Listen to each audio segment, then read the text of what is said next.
Jean-Marie Le Pen était hospitalisé depuis plusieurs semaines après avoir rencontré des problèmes de santé. Ce mardi 7 janvier 2025, l'ancien leader du Front National est mort à l'âge de 96 ans à Garches, Hauts-de-Seine, dans un établissement où il avait été admis comme l'a annoncé sa famille à l'AFP. Il laisse derrière lui sa femme Janie et 3 enfants Marie-Caroline, Yann et Marine, l'héritière à qui il a confié les rênes du Front National lors de son départ.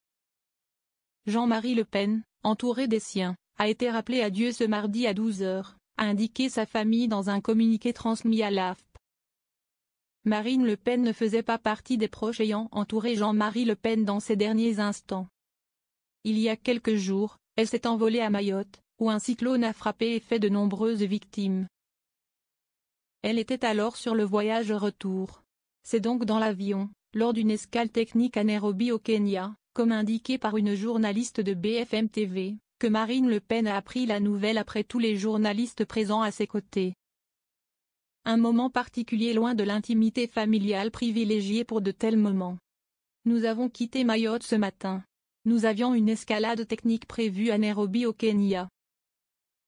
Et c'est lors de cette escale technique que nous les journalistes, nous avons rallumé nos téléphones et c'est à ce moment-là que nous avons pris connaissance de cette alerte de l'agence France Presse, qui a alerté de la disparition de Jean-Marie Le Pen, raconte la journaliste Sophie Dupont avant de poursuivre.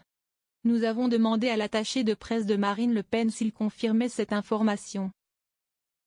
Il n'en avait pas connaissance et c'est à ce moment-là que lui s'est levé, s'est dirigé vers le siège de Marine Le Pen pour lui annoncer la disparition de son père.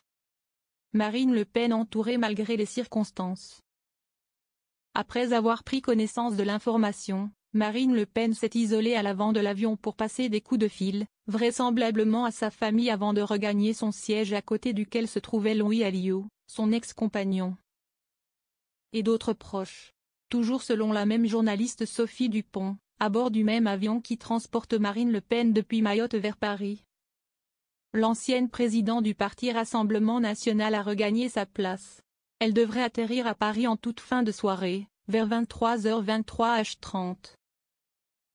En décembre dernier, alors que Marine Le Pen assistait à son procès et écoutait les réquisitions du parquet à son encontre, elle révélait l'hospitalisation de son père Jean-Marie Le Pen. Elle faisait des allers-retours entre ses salles d'audience et le couloir de ce palais de justice où elle prenait des nouvelles auprès de sa famille, entourée de ses proches, a rappelé la journaliste de BFM TV.